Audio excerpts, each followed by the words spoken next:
Разногласието на релација влада МВР дојде до јавното обвинителство. Оваа институција потврди дека ќе ги проверува наводите изнесени од министерот за внатрешни работи Наќа Чулев дека владата незаконски поништила негови решенија за распоредување.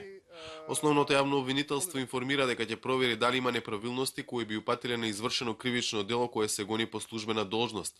Надлежен јавен обвинител поднесе барање до владата за обезбедување на потребните податоци и писмени докази кои се однесуваат на наводите, соопшти обвинителството, кое проверува и пријава против самиот Чулев поднесен од неговата заменичка за истиот случај на распоредување во структурата на МВР.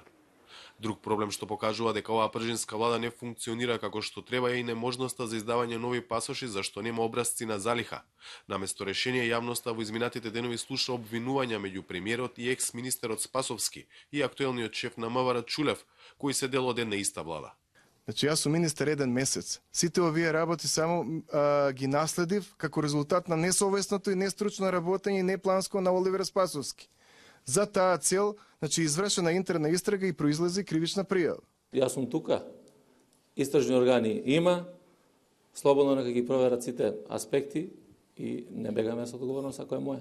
Ако ви кажам дека веќе месец и пол функционира оваа влада, и само пред една недела добива информации дека има проблем со издавање на пасошите, проблемот е некаде на друго место. Меѓутоа реков дека ние сме насочени, бараме одредено решение и јас се надам дека ќе успееме во тоа. Чулев не е единствен министер во оваа влада со кој Спасовски има проблем.